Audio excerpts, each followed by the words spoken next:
The silver Mont Blanc Meister stuck felt unnecessarily heavy. Cold.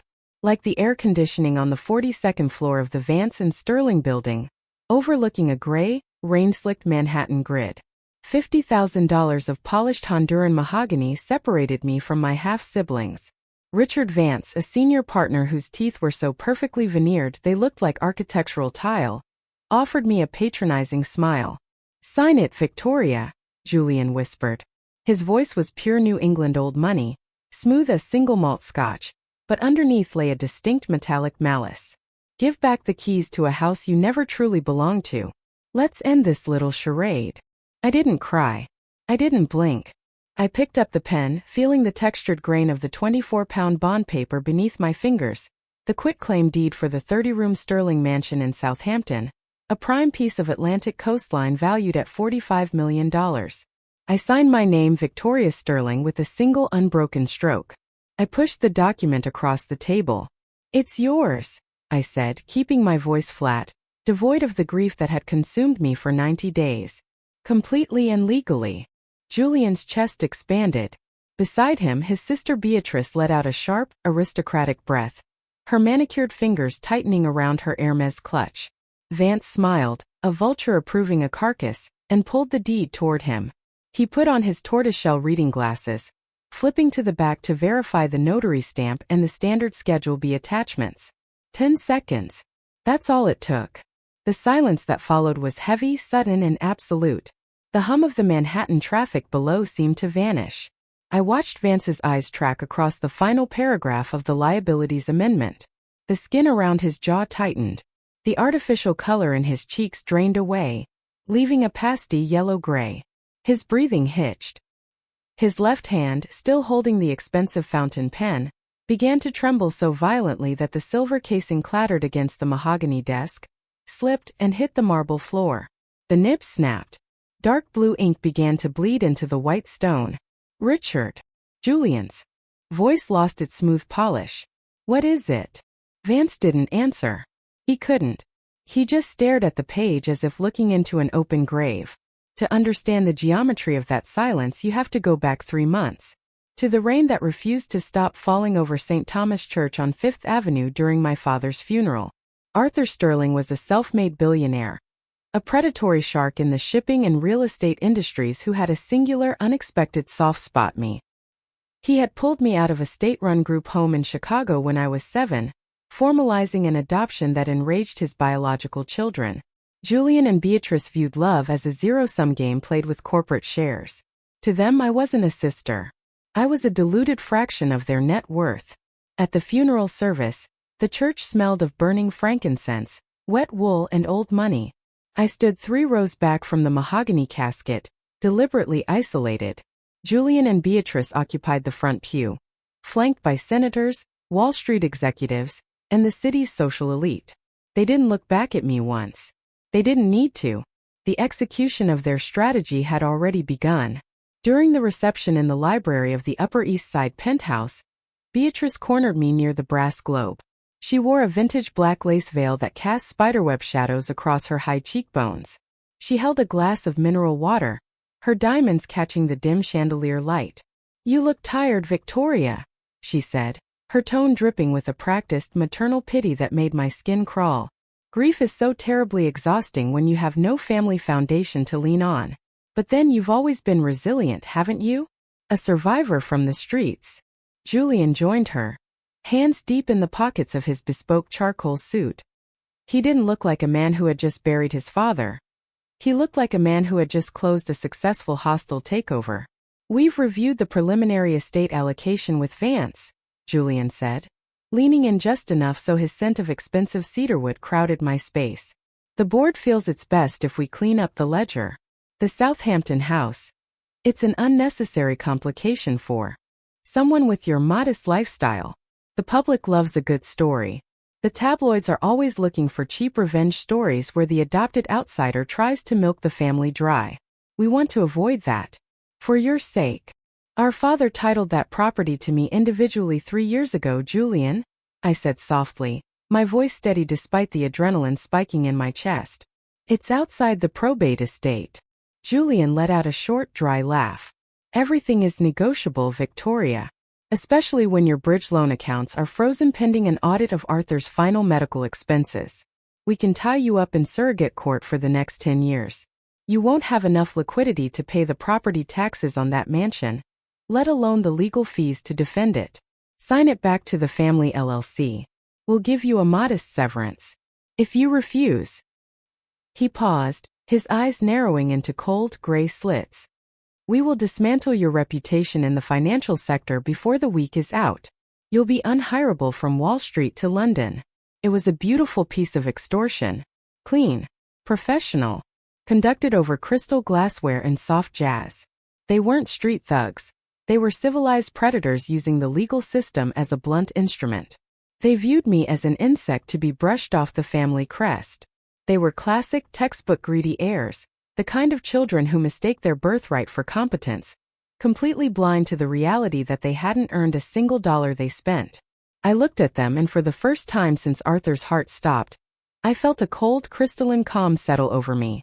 My father hadn't just taught me how to live in his world. He had taught me how to read the people who populated it. He used to say, an arrogant man will always walk into a room looking at the ceiling, which makes it remarkably easy to dig a hole under his feet. I need 48 hours. I told them, playing the part of the broken, intimidated orphan perfectly. I let my shoulders drop slightly. I let my eyes wander to the floor. You have until Friday morning at Vance's office, Julian said, turning away to greet a passing real estate mogul. Don't be late, Victoria. We don't like to wait for charity projects. Now, sitting in the high-rise office 3 days later, the trap had sprung. They had expected a fight. They had prepared for an ugly, emotional scene. Instead, I had walked in, sat down, and given them exactly what they demanded. I had practiced the ultimate form of malicious compliance. Julian leaned over the desk, his knuckles turning white as he gripped the edge of the mahogany. Richard, speak to me. What's wrong with the deed? Vance finally looked up.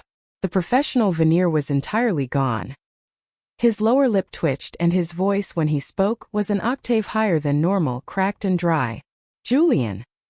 Vance whispered, his eyes shifting toward me with a terror that was almost primal. We didn't run the environmental due diligence on the Southampton parcel. Why would we? Beatrice snapped, her voice losing its aristocratic calm. It's a $45 million beachfront estate. We're tearing it down for a luxury resort development. Just tell her to leave. You don't understand, Vance stammered, pointing a trembling finger at the document I had just signed. Look at the attached Schedule B Liabilities Amendment. Read the first sentence. To understand the sheer weight of the silence that currently gripped Richard Vance's 42nd floor office, you have to look at the meticulous legal machinery they had used to break me over the preceding 90 days. They didn't use crude threats or physical intimidation. They were corporate aristocracy. They used the Saget's Court of the State of New York like a surgical scalpel to cut away my entire existence. The eviction from my life didn't happen all at once. It began 2 days after the funeral. I was leaving the underground parking garage at Hudson Yards when my corporate American Express card flashed a cold, digital line on the terminal, transaction denied. I tried my personal debit card. Same result. By the time I reached the street level, a formal notification from BNY Mellon was already sitting in my inbox. My bridge loan facility, the temporary liquidity I relied on to manage the multi-thousand-dollar monthly maintenance fees on the Southampton estate while the will cleared probate, had been frozen. The legal filing behind the freeze was a masterpiece of bureaucratic malice. Vance had filed an emergency ex parte motion under Section 711 of the Saget's Court Procedure Act. The accusation was printed in sterile 12-point New Times Roman. Elder financial abuse, undue influence, and psychological manipulation of a vulnerable decedent. They alleged that I, an adopted outsider with no biological claim to the Sterling name, had systematically isolated Arthur Sterling during his final 6 months of life, weaponizing his failing health to coerce him into signing over the deed to our family's crown jewel. It didn't matter that I was the only person who sat in the sterile glare of the intensive care unit at New York Presbyterian while his kidneys shut down. It didn't matter that I was the one who listened to the erratic, wet rattle of his respirator for 72 consecutive hours while Julian was chartering a yacht in St. Bart's and Beatrice was outbidding rivals for a Modigliani at an auction in London. In the eyes of New York probate law, a verified allegation of fraud from biological heirs is a freeze first, ask questions later proposition. The vault was locked. My hands were tied. Next came the destruction of my professional career. I was a senior vice president of sovereign risk analysis at Vanguard Nexus. My entire professional life was built on calculating the mathematical probability of national economies collapsing. I believed I understood risk management. I was wrong. I had completely failed to calculate the radioactive fallout of an elite family's scorched earth greed. My managing director, Ted Henderson, a man whose early hedge fund investments had been entirely bankrolled by my father, called me into his corner office on a damp Tuesday morning. He wouldn't look me in the eye. He kept his gaze fixed on a sleek matte black fountain pen resting in a leather tray on his desk. "We received an anonymous compliance flag, Victoria," Henderson said, his voice dropping into that low, solemn register corporations reserve for high-level executions. "A formal notification regarding a potential grand jury investigation into your personal estate dealings.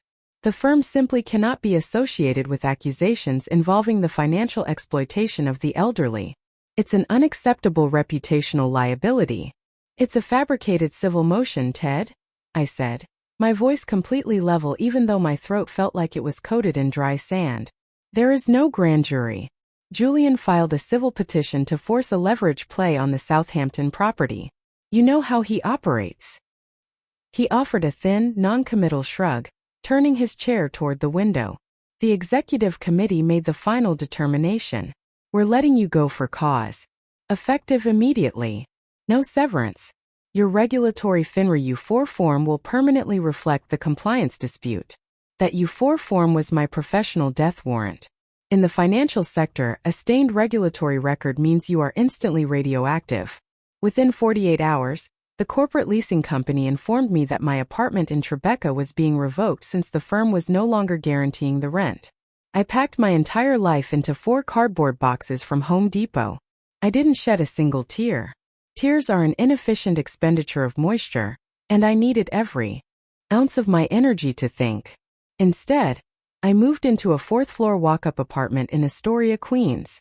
The place smelled permanently of old cabbage, damp plaster, and the metallic whistling steam of a radiator that clanked like a dying engine every morning at 4 a.m.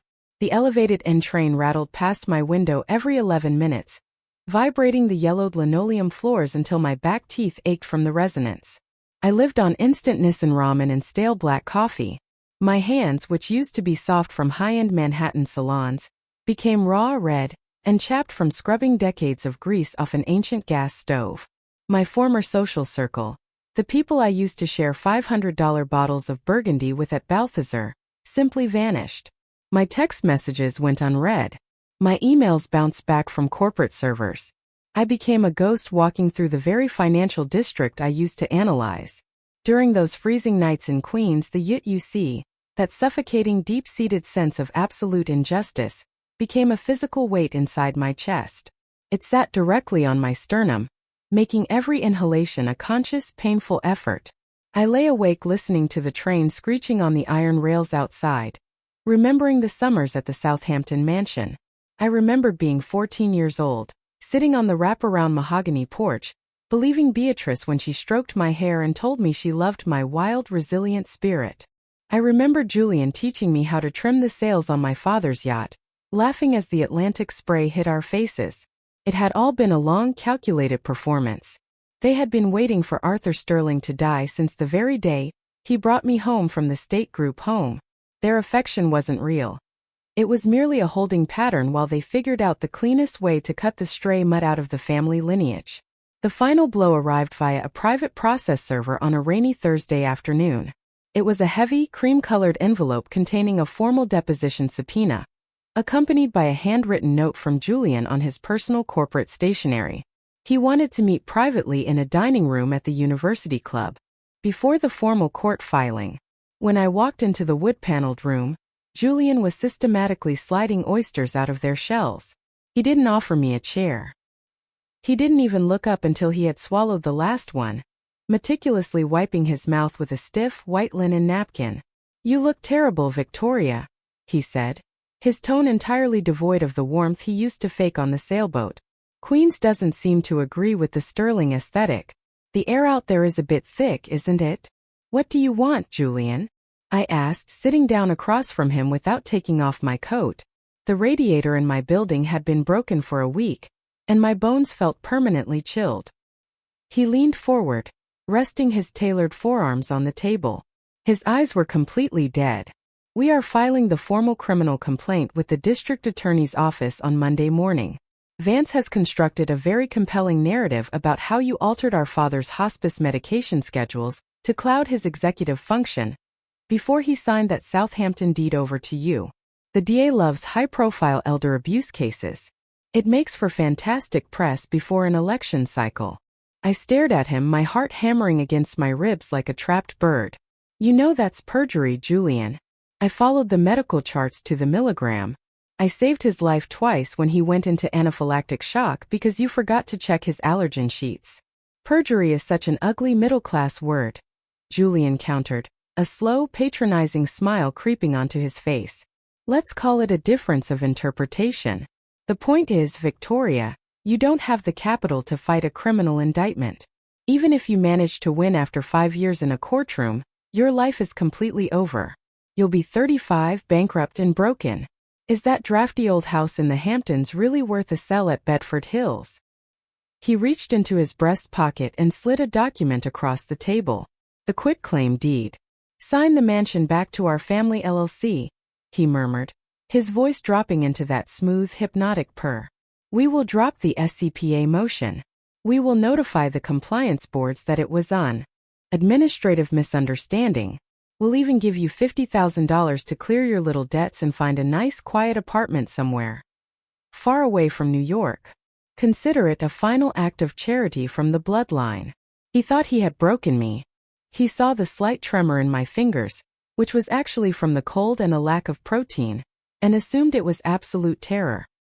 He saw the deep shadows under my eyes and mistook it for despair. But as I looked at that cream-colored paper, the suffocating yut you see inside me didn't break me. It crystallized into something sharp, cold, and infinitely dangerous. A calculated, mathematical rage. They wanted the mansion. They were willing to commit perjury, destroy my career, and throw me into a state penitentiary just to get their hands on $45 million of prime beachfront real estate. They were so blinded by the shiny facade of that house, so consumed by their own perceived superiority, that they hadn't looked at the foundation. They hadn't checked the soil. "All right," I whispered, letting my voice crack just enough to feed his arrogance. "I'll do it. I'll sign it at Vance's office on Friday morning." Julian smiled, a brilliant, blinding expression of pure triumph. He stood up, adjusted his silk tie, and looked down at me one last time. "Smart girl, Victoria. You always did know how to survive. Just remember your place next time." He walked out, leaving me alone with the empty oyster shells. I sat there for a long time, the rattle of the Queen's subway roaring in my memory, waiting for Friday. Waiting to give them exactly what they asked for. The rain against the cracked window of my Astoria apartment didn't fall. It rattled like loose gravel against a tin roof. Every 11 minutes the elevated N train sliced through the dark, its iron wheels screeching against the curved rails, sending a rhythmic yellow strobe light dancing across my peeling linoleum floor. The vibration traveled up through the legs of the mismatched wooden chair, settling into my lower back as a dull, persistent ache. I liked the cold. It kept my mind sharp. It stopped me from feeling like the victim Julian and Beatrice so desperately wanted me to be. I reached beneath the rusted frame of my mattress and pulled out a matte black Pelican case. It was secured by a heavy mechanical combination lock, its dials stiff from grease. Inside lay my father's old Lenovo ThinkPad, a boxy, unglamorous machine he used exclusively for his private offshore transactions away from the prying eyes of the corporate IT department at Vance and Sterling. To open it, I didn't use a standard password. I inserted a hardware YubiKey into the side port and pressed my right thumb against the small, square biometric scanner. The screen flickered to life, its pale green luminescence reflecting off the dark circles beneath my eyes. The operating system was entirely sandboxed, operating via an encrypted Unix kernel that connected directly to an anonymous, multi-layered digital escrow protocol based in Zurich. For 90 days, my siblings had systematically stripped away my credit, my career, and my dignity. They thought they had left me with nothing but a drafty room and a mounting pile of legal notices. What they didn't realize was that a risk analyst doesn't need capital to win a war. She needs information. And Arthur Sterling had left me the ultimate data set. I clicked on a hidden root directory folder titled Project Necromancer. The first document to open was a private audit statement from a forensic accounting firm in Delaware, dated 4 months before my father's heart gave out. I leaned closer to the screen, my breath fogging the glass. The numbers were staggering. Julian hadn't just been mismanaging the family's primary real estate fund. He had been actively cannibalizing it. He had lost $18 million in unauthorized, highly leveraged short positions on volatile tech stocks through a shell company registered in the Cayman Islands. Beatrice was in no better shape. Her luxury lifestyle was an illusion maintained by a network of predatory private art lenders in Switzerland. She had leveraged her entire future share of the family trust to acquire high-end European art, and the margin calls were already arriving. They weren't just greedy, they were desperate. They needed the $45 million Southampton estate, because it was the only unencumbered asset left in the entire Sterling portfolio that could be liquidated quickly to prevent a public financial execution. Then came the video file. I double-clicked it. The media player opened to show my father sitting in his leather wingback chair in the Southampton library, a glass of neat Macallan resting near his right hand. The skin beneath his eyes was translucent, his chest rising and falling with the labored, wet wheeze of advanced pulmonary fibrosis. Victoria. His gravelly voice cut through the sterile hum of my Astoria room, instantly silences the sound of the screeching subway outside. If you are watching this, it means Julian and Beatrice have done exactly what I knew they would do. They have turned on you the moment my ashes went into the ground. They will use Richard Vance to freeze your life. They think they are wolves, my girl. But they don't know the difference between a real hunter and a piece of tethered bait. He stopped to cough, a harsh, rattling sound that made me instinctively reach toward the screen. He wiped his mouth with a handkerchief and looked directly into the camera lens with those cold, gray eyes that had terrified Wall Street for 40 years. The Southampton mansion isn't a gift, Victoria. It is a psychological filter. I built this family on real estate, but I also built it on secrets. That house sits on 5 acres of prime Atlantic coastline. But beneath that pristine Kentucky bluegrass lies something that will permanently dissolve anyone who touches it without my explicit protection. The video ended abruptly. The screen went black, replaced by a massive 300-page technical appendix from the United States Environmental Protection Agency. My fingers flew across the keyboard as I scrolled through the geological core sample data. The carrot of information began to reveal its true, devastating shape. In 1968, long before the Hamptons became an enclave for billionaires, the eastern boundary of the property had been leased to a long-forgotten subsidiary called Sterling Industrial Finishes. For nearly a decade, the facility had systematically dumped thousands of gallons of tetrachloroethylene, a highly toxic dry-cleaning solvent, directly into unlined sand pits. Over 50 years, that solvent had migrated downward, creating a massive, slow-moving underground chemical plume that sat directly beneath the mansion's foundation, contaminating the local deep-bed aquifer. I stared at the federal document. The EPA had completed a top-secret, deep-core tracking investigation just 2 months prior to my father's death. The formal designation was stamped in bold red lettering at the top of the page. Sealed Administrative Mandate, CERCLA Docket Number 2026-0911.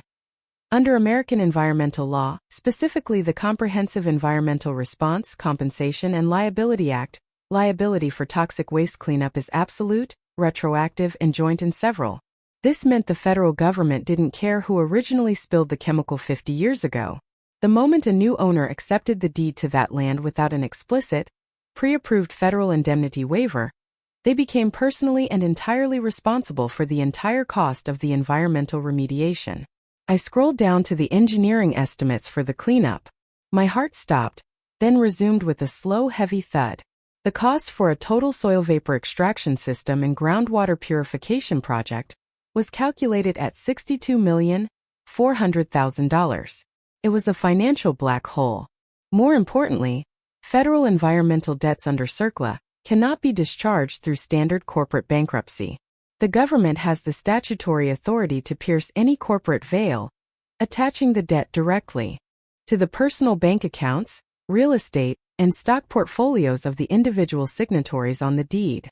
Arthur Sterling had kept this sealed by paying for minor temporary containment out of an offshore defense trust in the Cook Islands. But that trust contained a specific hidden self-terminating clause.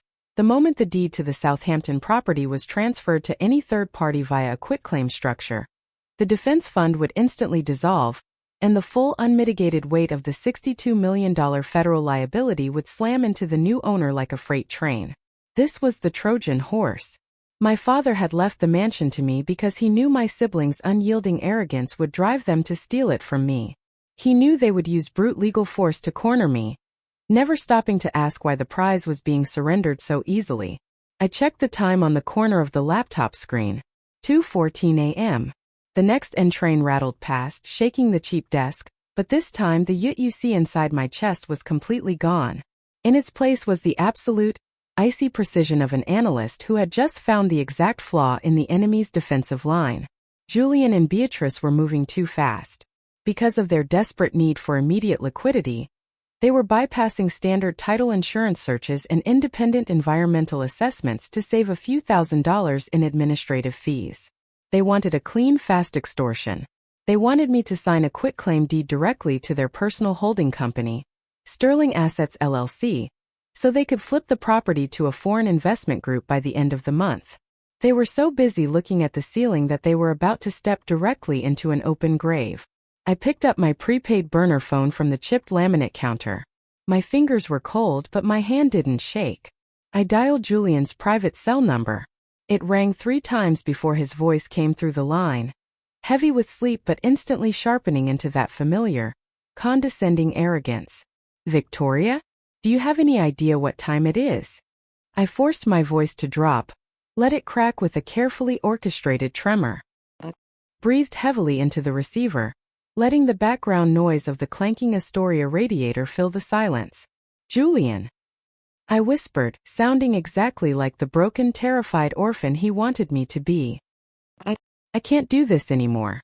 The heat in this building went out 3 days ago. My bank accounts are still frozen. I can't even buy groceries without using loose change from my pockets. A long pause followed on the other end. I could practically hear the triumphant grin spreading across his face in his Upper East Side bedroom. I told you how this ends, Victoria, he said, his tone dropping into that smooth, predatory purr. The world is an unforgiving place for people who don't know their limitations. You should have cooperated from the beginning. I'll sign it, I sobbed quietly, biting my lip to keep from laughing at the sheer predictability of his reaction. I'll sign the quitclaim deed. Just, please promise me you'll tell Richard Vance to drop the elder abuse charges. I can't have a criminal record, Julian. It will ruin my life. Of course, Victoria, Julian said, his voice dripping with an insincere, magnanimous warmth that made my skin crawl. We're family after all. We don't want to see you in an orange jumpsuit. Come to Vance's office on Friday morning at 9. Have the document ready. We'll sign the transfer, and this whole unfortunate chapter can be forgotten. Thank you, Julian, I murmured. I'll be there. I hung up the phone and tossed it onto the bed. The silence of the room returned, heavy and absolute. I sat back down in the wooden chair, staring at the glowing green screen of the laptop, watching the EPA docket numbers blink in the dark. They thought they were executing a masterclass in corporate intimidation. They thought they had used the legal system to grind me into the dust of queens. But they had forgotten the most basic rule of risk analysis. When you push an opponent to the absolute brink, you lose the ability to predict what they will do when they finally decide to step forward. Friday morning was less than 30 hours away. I closed the ThinkPad, placed it back into the Pelican case and slid it beneath the bed. For the first time in 90 days, I lay down on the thin mattress, closed my eyes, and slept through the screeching of the 3 a.m. train. Arrogance is a remarkably efficient blinding agent. It narrows the human field of vision until the only thing visible is the reflection of one's own perceived genius. By Thursday afternoon, Less than 20 hours before the scheduled closing at Vance and Sterling, Julian and Beatrice were already spending the money. They didn't see a reason to wait. To them, the game was already won, the pieces cleared from the board, and the annoying stray dog from the orphanage safely kicked back into the gutter of Queens. I tracked their movements through a secondary, read-only mirror of the family LLC's operating account. A digital backdoor my father had left open for me when I was still running his private risk portfolios. At 3:15 p.m., Julian authorized a non-refundable wire transfer of $450,000 to a luxury yacht broker in Fort Lauderdale. A down payment on a 70-foot azimuth flywheel. At 4:30 p.m., Beatrice's personal assistant confirmed a private gallery purchase at Christie's, a mid-century abstract oil painting by a minor European master, valued at $720,000. They were operating with the frantic, drug-like euphoria of predators who had just secured an unencumbered $45 million asset to cover their hidden bleeding margins. They weren't just celebrating. They were locking themselves into a financial vice. Earlier that morning, Julian had signed a binding letter of intent with a real estate consortium based out of Doha, represented by a Delaware shell company called Athena Horizons LLC. The terms were brutal, fast, and exactly what a desperate man would accept.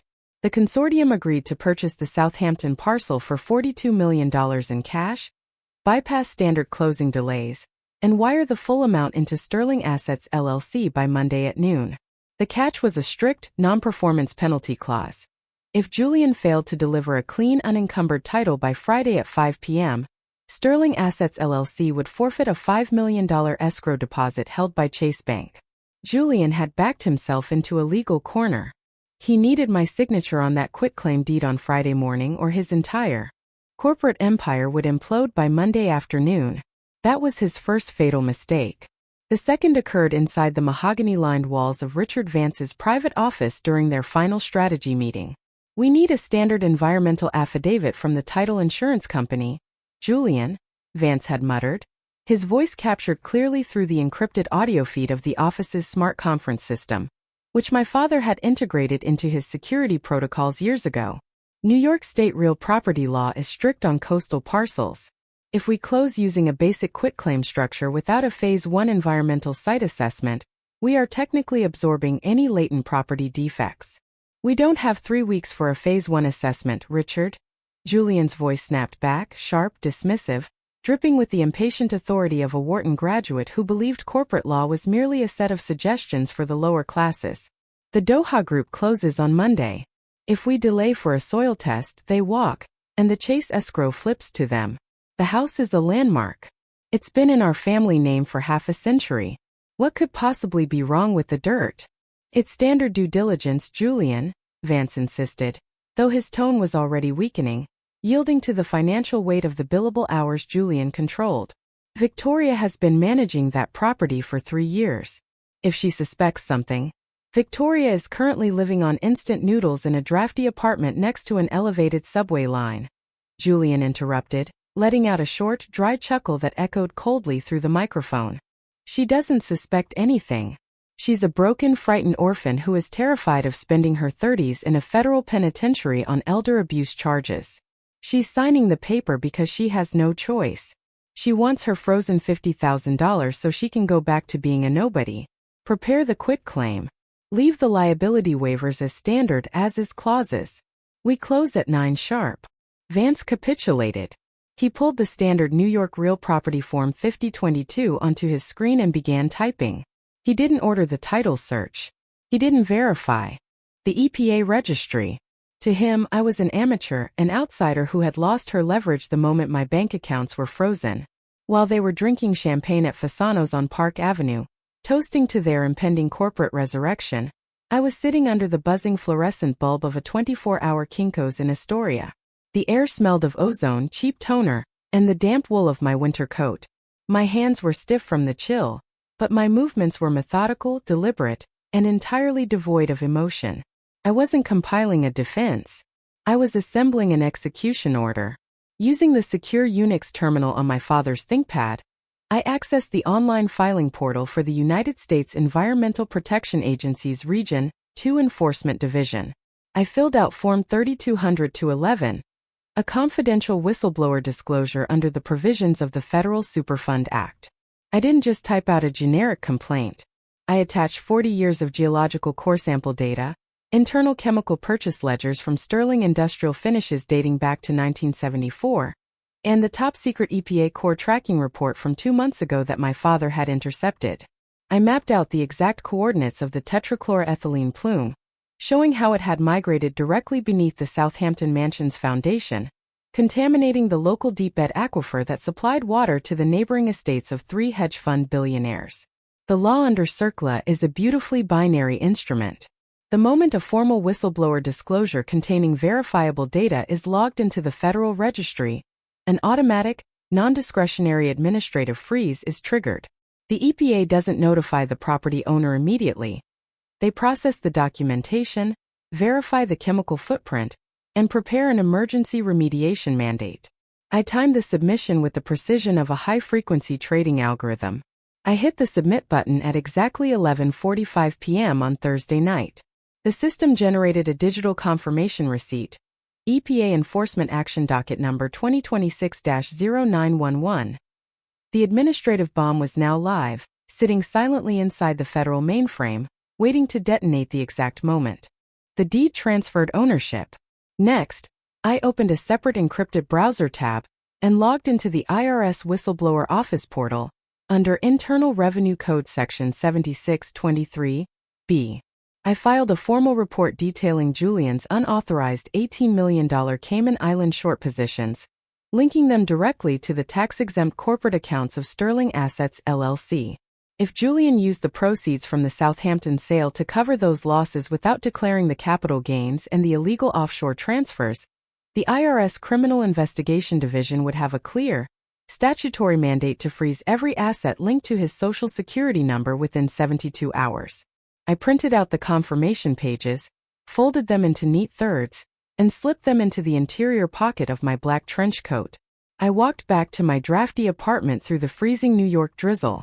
The N-train roared overhead, casting its rhythmic industrial shadows across the wet pavement, but I didn't feel the cold anymore. I looked at the towering dark silhouettes of the Manhattan skyline across the East River, knowing that within 12 hours, the corporate aristocracy ruling those high-rises would learn a very old, very expensive lesson about the true cost of greed. They thought they had isolated me. They thought they had used their wealth and their white-shoe lawyers to strip me of my power. But they had failed to realize that by taking everything from me, they had removed the only thing that keeps a rational person from executing a total unmitigated scorched earth strategy: the fear of losing something. Friday morning was coming, and I was going to give them exactly what they had earned. The clock on Richard Vance's wall was a titanium circle. It didn't tick. It pulsed a soft white dot. 9:02 a.m. Friday. The rain had stopped, leaving a yellow haze over the East River. Inside, the temperature was 70 degrees, but my fingers were still stiff from the long Astoria winter. Julian sat at the head of the mahogany table in a navy brioni suit, cutting a Maduro cigar with a guillotine cutter. Beatrice sat next to him, her fingers tapping an erratic rhythm against her coffee cup. Sitting at the far end was Judge Thomas Harrison, a retired New York surrogate court judge brought in as an independent referee to ensure this private settlement was legally bulletproof, preventing future claims of duress. "You're 3 minutes late, Victoria," Richard Vance said, adjusting his starched cuffs. He didn't look angry. He looked entirely bored. The flat look of a veteran surgeon before performing a routine appendectomy. "The subway had a signal malfunction," I said. I kept my voice small, thin. I didn't take off my trench coat. I sat down beneath the primary HVAC vent so the air would ruffle my unwashed hair. I wanted them to see the exhaustion. I wanted them to smell defeat on me. Julian slid a leather folder across the polished wood. "The quitclaim deed is inside. Standard Form 5022.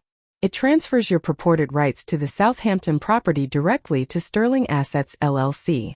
Once your signature is verified by Judge Harrison, Richard will release your frozen $50,000. I pulled the folder toward me. My hands shook slightly, a tremor I had practiced in a Penn Station restroom. I opened the document. The text was a dense thicket of boilerplate legal prose, designed to make the signer feel small and entirely powerless against our family's corporate machinery. And the elder abuse allegations? I whispered, looking up at Julian. The criminal complaint? Richard has the withdrawal stipulation signed in his briefcase, Julian murmured, sliding a glance toward Beatrice. She smirked, a cruel curling of her lip. The moment we file the deed, the complaint vanishes. You have my word as a sterling. Your word as a sterling. A currency currently trading at absolute zero on any rational market. I picked up the silver Mont Blanc pen Vance had placed on the table. The metal was ice cold against my skin. I flipped to page 12, where my name was typed under the line marked transfer. This is everything my father left me, I said, letting a single dry sob escape my throat. Our father left you a charity project, Victoria, Beatrice corrected, her voice smooth, dripping with patrician venom. You've had your fun. Now give us the house. I lowered the pen. I signed my name, Victoria Sterling. The ink was rich, dark, and permanent. The moment the final loop of the G was finished, I pushed the document across the table. What happened next was a study in pure human instinct. Julian didn't wait for Vance to check it. He practically lunged across the table, his hand snatching the document before the ink could even dry. His eyes were wide, dilated with the frantic, predatory hunger of a man whose debts were about to be erased by a $45 million windfall. Give me the pen, Julian barked, his old money polish completely evaporating under the heat of his greed. He flipped to the transferee signature page. He signed Julian Sterling, managing partner, Sterling Assets LLC, with a jagged stroke. He passed the pen to Beatrice. She signed her name right below his, her diamonds clicking against the silver casing. They signed quickly, desperately terrified that I might change my mind. They wanted it closed. They wanted it irreversible. Excellent, Judge Harrison said, clearing his throat and reaching for the document to perform his official review. If you will allow me to verify the schedule attachments for the court record. The judge put on his reading glasses, his ancient, liver-spotted hands turning the pages with methodical slowness. Julian was already leaning back in his chair, lighting his cigar, his chest expanding with the arrogant satisfaction of a conqueror. The judge stopped at page 14. The Schedule B Liabilities Amendment. He frowned, his gray eyebrows knitting together. Mr. Vance, there appears to be a recent administrative rider attached to the description of the real property. Did your office draft this? Vance blinked, his brow furrowing. No, Your Honor. It should be the standard legal description from the Long Island Land Registry. Read it aloud for the record, please, Judge Harrison said, sliding the document to Vance. It seems to involve an explicit liability assumption clause that wasn't in the preliminary draft. Vance took the paper, a slight smile still lingering on his face. He cleared his throat, adjusting his glasses. He read the first sentence.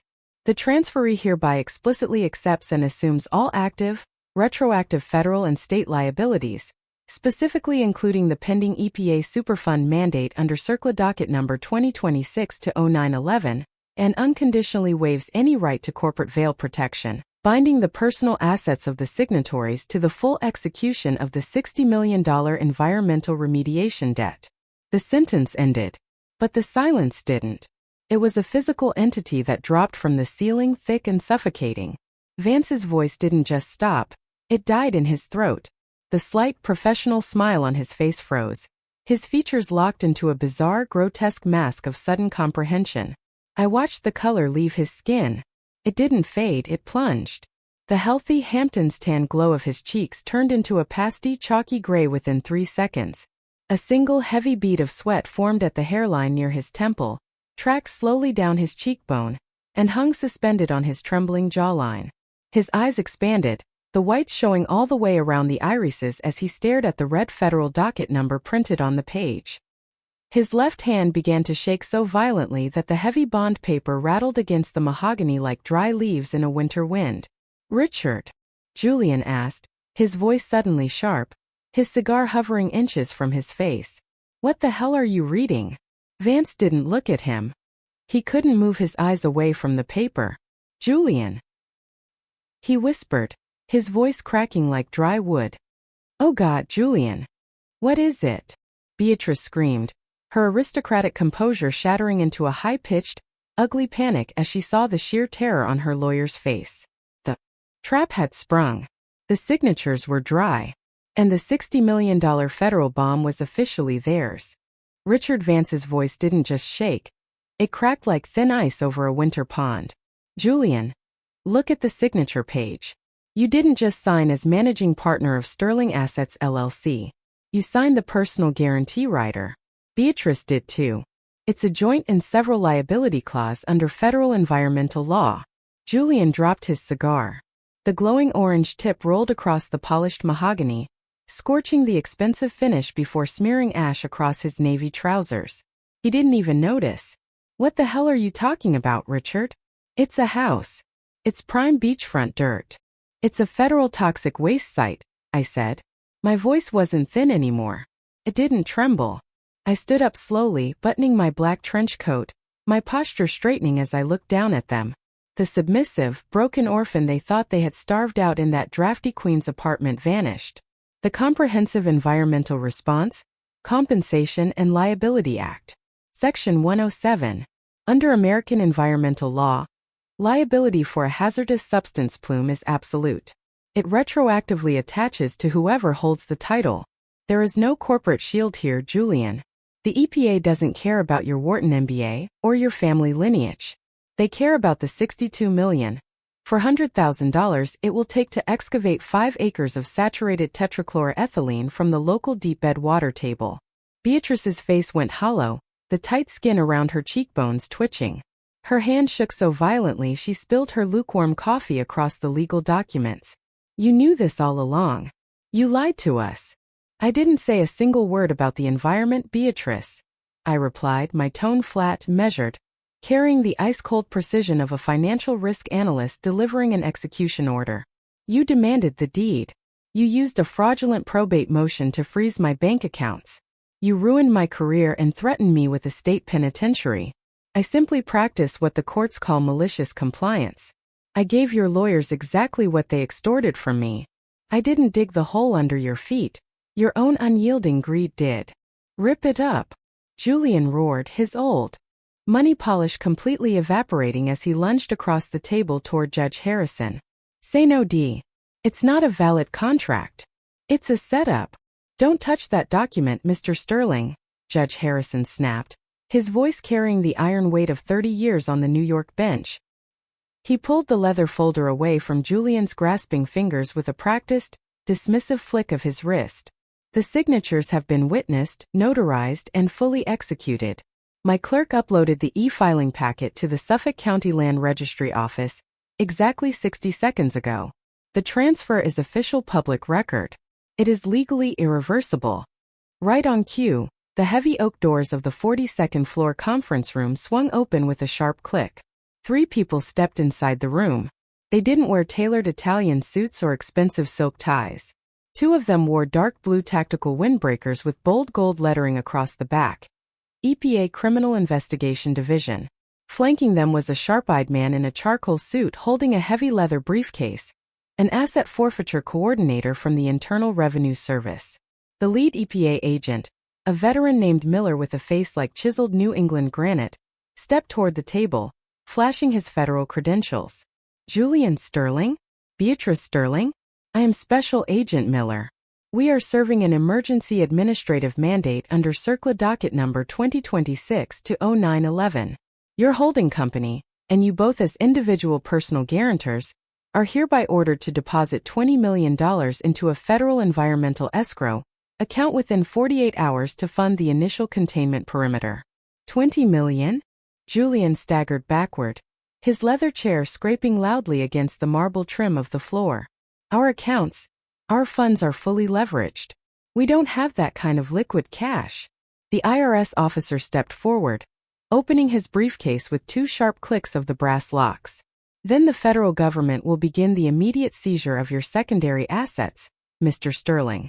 We have already flagged and frozen your non-refundable wire transfer to the luxury yacht broker in Fort Lauderdale, as well as Miss Sterling's recent art acquisitions at Christie's. Furthermore, we are initiating a formal criminal investigation into tax evasion regarding $18 million in undeclared short positions held in the Cayman Islands under Sterling Assets, LLC. Julian turned his frantic, sweat-drenched gaze to his principal lawyer. Richard, do something. File an injunction. Use a motion. Stop them right now. Vance didn't move. He had slid down into his leather chair, his arms hanging limp at his sides, staring blankly at the snapped silver Montblanc pen on the marble floor. There's nothing to file, Julian, Vance whispered, his voice completely dead. A federal environmental lien takes priority over every corporate asset. Your holding company is bankrupt. Your personal bank accounts are attached. You're done.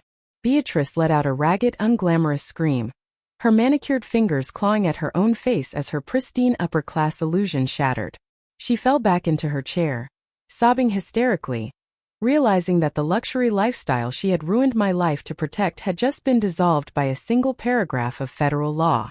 Julian dropped to his knees on the cold marble, his hands covering his face, his chest heaving as the reality of absolute financial ruin and impending federal prison settled into his bones. They were completely destroyed by the heavy weight of their own unyielding arrogance. I looked down at Julian's shaking shoulders.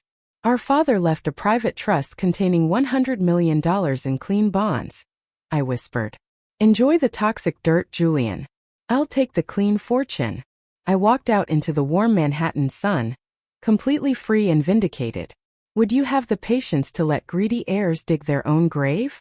Let me know in the comments below. Hit subscribe and join our community for more unique stories of calculation and absolute justice. Thank you for listening to my story.